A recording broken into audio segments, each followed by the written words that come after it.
Assalamualaikum warahmatullahi wabarakatuh. Bismillahirrahmanirrahim. Sebagai manusia tentu kita memahami bahwa hidup ini sangat memerlukan waktu dan kesempatan serta kesehatan dan keikhlasan untuk bisa menempuh kehidupan dari hari ke hari, dari bulan ke bulan, dan seterusnya, dan seterusnya. Sehingga target utamanya sesungguhnya tidak boleh bergeser. Bagaimana menginvestasikan umur kita ke arah sesuatu yang positif dari orang-orang yang biasa. Maksud dari kalimat saya ini adalah kadang kita menganggap bahwa sesuatu yang sebenarnya tidak penting ini menjadi sesuatu yang penting, atau sebaliknya. Kita kadang beberapa pihak itu tidak sempat berkomunikasi dengan hati, dengan perasaan, dengan organ tubuh kita, yang padahal tangan, kaki, mata, telinga, dan organ tubuh kita yang lain itu besok akan menjadi saksi kita ketika kita menghadap Allah Subhanahu wa Ta'ala. Terlepas ini menjadi satu kondisi yang mau tidak mau, suka tidak suka, memang harus terjadi, tetapi memang pada dasarnya hal-hal ini perlu dipertimbangkan dari sekarang. Andai ada yang sudah pirsa, maka mencermati hidup akan jauh lebih penting daripada menjalani hidup itu sendiri. Karena ketika kita melalui waktu, sekarang pagi, siang, sore, malam, kemudian ganti waktu lagi pagi, siang lagi, sore lagi, dan seterusnya, maka kita akan menyadari betapa pentingnya menghadapi momentum-momentum itu. Andai kata ada rekan kita atau bahkan kita sendiri yang mengalami persoalan berat, tentu tidak ada salahnya ketika kita meminta bantuan kepada sesama manusia dan minta bantuan pula pada Allah Subhanahu wa Ta'ala agar kita dikuatkan. Maka kalimat la haula wala quwwata illa billahil aliyyil azim perlu kita jadikan sebagai sandaran dan yang sangat penting dan paling pokok dalam kehidupan ini. Kesanggupan kita dalam menjalani hidup tidak terlepas dari iradahnya Allah Subhanahu wa Ta'ala. Tapi kadang-kadang kita menjadikan sandaran kita kepada Allah Subhanahu wa Ta'ala itu nomor sekian. Mungkin nomor 50, mungkin nomor 100. Dan ini bukan menjadi prioritas utama. Berbeda kiranya ketika mungkin kita nun sewu, kita memuji materi. Misalnya mobil, motor, atau rumah, apartemen. Kita bisa menyebutkan mobil ini, yang terbaru ini, mempunyai keistimewaan A, B, C, sampai Z. Mereka bisa menyebutkan, atau kita bisa menyebutkan. Dan kita bisa menyebutkan pula, misalnya, oh saya punya rumah di sini. Rumah kita ini fasilitasnya A, B, C, D, sampai banyak. Tetapi ketika sudah bersampai atau sudah sampai pada kekuasaan Allah Subhanahu wa Ta'ala, kita hanya menyebutkan Allah yang Maha Kuasa. Sing ngecat Lombok, yang mengecat Cabai, yang berkuasa atas dunia dan isinya. Hanya itu saja. Padahal kita memahami bahwa sifat-sifat Allah itu yang menunjukkan sifat kesempurnaan Allah itu ada 99. Tapi untuk masalah-masalah ini, untuk urusan-urusan dunia, tentang fasilitas-fasilitas dunia, kita bisa menyebutkan detail. Tapi ketika kita dihadapkan pada urusan dengan Allah, kita mungkin hanya menyebutkan 1 atau 2 kata saja. Dan ini tentu harus kita perhatikan sama-sama. Prioritas utama kita bahwa kita sholat, kita zakat, kita puasa, kita menyembah Allah itu yang butuh kita. Kita tidak boleh dan tidak bisa membanggakan sholat kita di hadapan Allah Subhanahu wa ta'ala. Meskipun ada kalimat yang menyatakan inna sholati wa nusuki wa mahyaya wa mamati lillahi rabbil alamin. Sesungguhnya sholatku, ibadahku, hidupku, dan matiku hanya untuk Allah Rabbal Alamin. Ini merupakan satu kondisi yang sebenarnya yang membutuhkan Allah itu adalah kita. Meskipun seluruh dunia ini bambung semua, tidak ada yang sholat, tidak ada yang menyembah Allah, ya Allah tetap akbar. Allah tetap maha lebih besar. Meskipun dunia ini adalah sesuatu yang penting menurut manusia, tetapi Allah itu tidak ada urusan penting terhadap dunia ini. Karena hakikatnya bumi dan seisinya ini diciptakan karena Allah telah menciptakan Kanjeng Nabi Agung Muhammad Sallallahu Alaihi Wasallam. Ini adalah pemahaman yang real yang harus kita pahamkan pada diri kita, pada hati kita, pada perasaan-perasaan kita. Kita harus bersangka baik pada Allah Subhanahu wa taala kapan saja.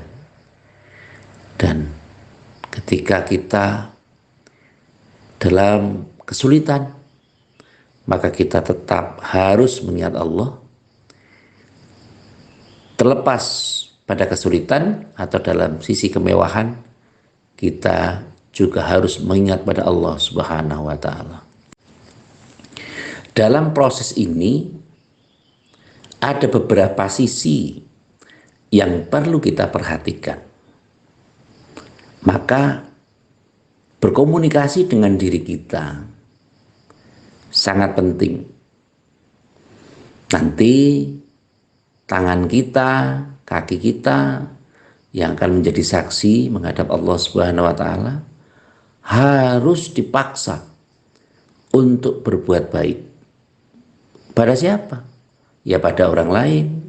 Karena setidaknya ketika kita berbuat baik pada orang lain, hakikatnya adalah kita berbuat baik pada diri kita sendiri.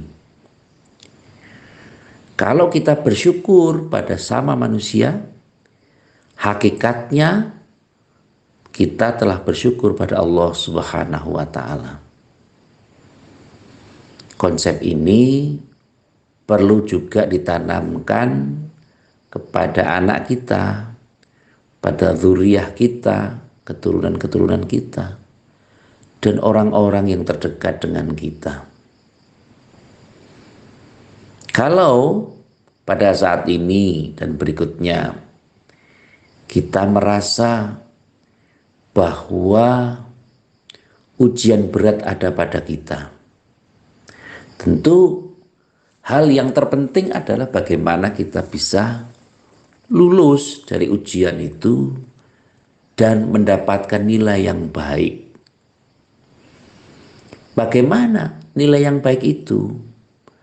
Dalam bahasa sekarang, kita bisa menutup usia kita dengan cara-cara yang baik, dengan husnul khotimah, berakhir dengan cara-cara yang baik.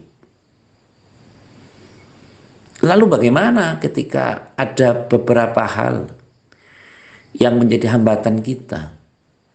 Mungkin kita jauh dari orang-orang yang alim. Ini musibah yang sesungguhnya sangat besar. Karena apa? Tidak semua di antara kita bisa membaca ayat-ayat Allah. Baik ayat-ayat yang muhkamat atau ayat-ayat yang mutasabihat. Baik ayat Allah yang tersirat maupun ayat Allah yang tersurat. Apalagi nun sewu sekarang ini saya juga merasakan bahwa orang-orang terdahulu itu lebih untung daripada kita. Untungnya apa? Orang-orang terdahulu itu adalah orang-orang yang kesdik. Kesdik itu artinya mempunyai tingkat kewalian, mempunyai tingkat kepekaan secara khusus kepada Allah Subhanahu wa taala. Kalau kita contohkan Kiai Maksum, Allah yarham Kiai Maksum Lasem, Kiai Baidowi Lasem, Allah yarham. Betapa banyak di antara mereka atau murid-murid mereka yang menceritakan betapa mereka mempunyai keistimewaan yang untuk saat ini susah untuk dicarikan bandingnya, susah untuk dicarikan padanannya.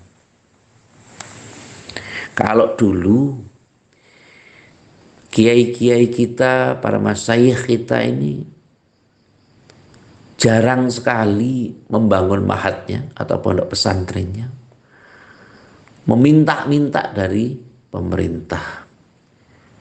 Tidak ada yang membuat proposal, tetapi untuk saat ini ya tidak semua, tapi proposal menjadi satu kondisi yang istimewa, yang tentu ini sangat berbeda kaifiatnya. Ya masih juga banyak para masyayikh, para kiai yang saat ini sedang dan masih berlangsung untuk membangun pondok pesantren dengan cara beliau sendiri. Inilah yang harus kita contoh. Bagaimana tingkat kewalian-kewalian ini bisa ditempuh dengan cara yang sederhana. Bahkan kalau dipersani atau dilihat dengan cermat, orang yang sabar, orang yang tidak jumawa, orang yang ikhlas, bahkan nun sewu, orang yang sholatnya di saf yang paling belakang saja, itu bisa menjadi wali Allah. Karena pertimbangannya adalah saya ini mempunyai dosa yang banyak. Kalau saya berada di saf depan kok kayaknya tidak pantas. Penilaiannya bagaimana itu? Ya yang menilai dirinya sendiri di hadapan Allah Subhanahu wa taala. Meskipun ada hadis yang menyatakan bahwa shaf yang paling baik adalah shaf yang depan. Tetapi karena kadar kewalian, karena mungkin keilmuan yang kasaf kepada Allah Subhanahu wa taala, sehingga mereka pun itu bisa menjadi wali, menjadi bolo di Gusti Allah. Tidak hanya sekedar teman, tapi bolo. Inilah yang tentu saja harus kita cari dari waktu ke waktu. Saat ini mereka-mereka yang dulu sudah masih muda, sekarang sudah sepuh. Mari kita serap ilmunya. Mari kita sikapi keberadaannya. Dan kita harus bersyukur ketika satu kurun dengan beliau. Optimisme harus diperlukan dan perlu ada dalam diri kita. Nyatanya bagaimana? Nyatanya ketika orang-orang yang dipilih Allah sudah dipanggil oleh Allah Subhanahu wa taala. Islam ya masih jaya di Indonesia. Masih ada di dunia ini. Artinya kita harus memahami sama-sama bahwa Islam ini yang menjaga adalah Allah Subhanahu wa taala. Sebagaimana Al-Qur'an. Al-Qur'an ini apakah terbitan Indonesia, apakah terbitan China, apa terbitan Israel, atau terbitan mana saja, ketika ada satu ayat yang salah, satu surat yang mungkin ayatnya berbeda atau kurang, Al-Baqarah yang harusnya 286 misalnya menjadi 285, Al-Maidah yang harusnya 120 menjadi 119, dan contoh-contoh lain. Itu tidak menyampai atau tidak menunggu waktu jam-jaman. Ketika itu diupload di media sosial, maka sepersekian menit itu sudah bisa terketahui atau diketahui tingkat kesalahannya. Itu membuktikan bahwa hafidhoh kita sudah sangat banyak. Indonesia merupakan negara terbesar umat muslimnya sedunia. Sehingga ketika ada hal-hal yang ganjil atau berbeda dengan aslinya, maka tentu ini menjadi satu kondisi yang mudah diketahui oleh umat muslim. Kalau dilambangkan di Arab itu ada pohon kurma yang kuat, maka di Indonesia ini umat Islam itu sama dengan diibaratkan dengan pohon padi yang mudah doyong ke kanan, doyong ke kiri, tapi tidak roboh. Menjadi sesuatu yang fleksibel, sesuatu yang bisa manjing ajur-ajir atau bisa menyesuaikan dengan kondisi. Pak Kiai atau ulama kita itu tidak membeda-bedakan. Apakah dia ini orang yang taat ibadah, orang yang tidak taat ibadah juga ditemui. Kalau sowan, kalau ngaji, ia tetap ditemui. Beribadah, ia tetap dibina, tetap dibimbing. Artinya kecenderungannya bukan menjadi orang yang keras atau liberal, tetapi mereka mampu memberikan contoh kepada umatnya dengan cara-cara yang baik. Bil hikmah wal mau'izatil hasanah. Ini merupakan satu kondisi bahwa memang orang-orang Indonesia mempunyai karakter tersendiri. Perlu kita pahami bahwa Indonesia ini bukan negara Islam, setidaknya sampai dengan saat ini. Kita adalah negara Pancasila. Tetapi anehnya dan uniknya bahwa perjuangan itu, umat Islam itu merata dari Aceh sampai Papua, itu orang Islamnya banyak. Lu bagaimana kalau misalnya kita menjadi negara Islam misalnya? Tentu orang-orang NTT, orang-orang Bali, orang-orang sebagian Flores atau di kawasan Sulawesi akan menolak keberadaan Indonesia. Dan karena mereka mayoritas bukan muslim, setidaknya untuk waktu itu. Kalau kita menjadi orang yang muslim atau negara-negara muslim, tentu umat-umat yang non-muslim juga akan menolaknya. Meskipun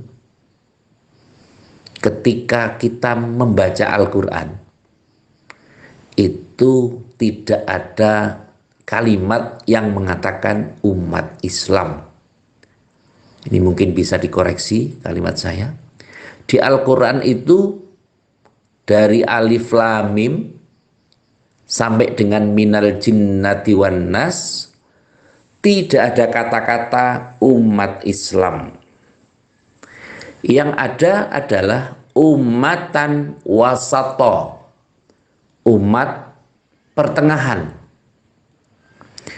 Artinya umat pertengahan itu adalah umat yang mempunyai dominasi yang harus baik. Tidak ke kiri, tidak ke kanan, tapi bisa memimpin dengan cara-cara yang hikmah. Di tengah-tengah itu artinya imbang, mensikapi sesuatu dengan cara-cara yang baik dan dengan cara-cara yang fleksibel. Inilah mengapa pada zaman Nabi itu, Kanjeng Nabi Agung Muhammad SAW, setidaknya sepengetahuan saya, Kanjeng Nabi tidak mengkondisikan negara Islam. Karena apa? Ya karena di Madinah itu umatnya ya macam-macam, tidak hanya umat Islam saja. Sama juga dengan di Indonesia. Di Indonesia ini juga macam-macam. Ada yang muslim, ada yang non-muslim. Muslim saja itu kalau dibagi ya macam-macam lagi. Ada muslim taat, ada muslim yang non-taat. Ada yang muslim syahadat saja, atau muslim yang syahadat sama sholat saja. Sholatnya saja kadang tidak full. Ada yang 5, itu sudah full. Kalau 5 yang wajib saja. Ada yang masih 3, atau bahkan sudah haji, sudah zakat, tapi belum sholat. Ya tergantung pada kapasitasnya, tapi ya alhamdulillah masih baik-baik saja. Tidak ada, kalau mungkin gelarnya karena baru di Indonesia ini, karena yang paling mahal adalah ibadah haji, maka kalau Pak Haji disebut gelarnya Haji Fulan misalnya. Karena haji itu biayanya mahal, lebih dari 30 juta. Sehingga wah ini sudah sampai ke Mekah kok tidak ada disebutkan, maka gelarnya pakai haji. Sebenarnya kalau kita mau gelar ya bisa saja syahadat fulan, sholat fulan, karena memang mereka sudah sholat, sudah syahadat. Ya, gampangnya atau mudahnya karena memang sholat itu tidak ada biayanya, apalagi syahadat juga tidak ada biayanya, maka tidak disebutkan. Tapi sesungguhnya sholat itu adalah yang tiang agama itu. Barang siapa yang menegakkan sholat, maka dia berarti sudah menegakkan agama. Tapi barang siapa yang tidak sholat, maka berarti dia merobohkan agamanya. Sehingga pada dasarnya mensikapi kehidupan ini harus dengan cara-cara yang hikmah.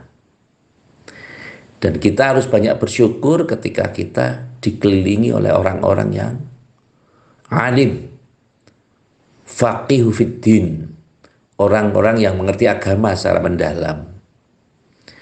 Ya bagaimana kalau kita berada, naudzubillah ya, di sekitar-sekitar orang yang nun sewu, azan saja tidak tahu. Kok azannya, lafadznya saja mereka tidak tahu. Mereka berada di apartemen mewah, berada di perumahan-perumahan yang bagus, tetapi masjid saja tidak ada. Karena orientasi keduniaannya itu lebih besar daripada orientasi keakhiratan. Hiburan itu lebih dipentingkan daripada kuburan. Mereka lebih suka memukul daripada merangkul. Mereka lebih suka memprovokasi daripada memotivasi. Ini tentu menjadi perhatian kita sama-sama, sehingga mari kita upayakan untuk selalu mengingatkan diri kita, hati kita, untuk selalu mengingat Allah kapan saja, di mana saja, dan di saat apa saja. Karena yang bertanggung jawab atas diri kita ya diri kita sendiri. Keluarga kita itu hanya menjadi elemen pendukung.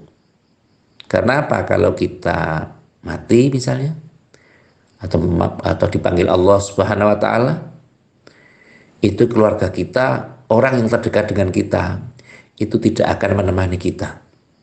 Istri misalnya, dulu ketika manten baru ada malam pertama, tapi ketika kita sudah meninggal dunia, wah, tidak ada malam terakhir. Mungkin kita dimakamkan saja, istri kita mungkin tidak mau menemani semalam itu. Saya menunggu suami saya di makam semalaman, tidak mau. Kadang ngirim donga saja, ya hanya mengkondisikan sesuatu. Dalam tanda kutip, ya kebiasaannya gitu ya gitu aja.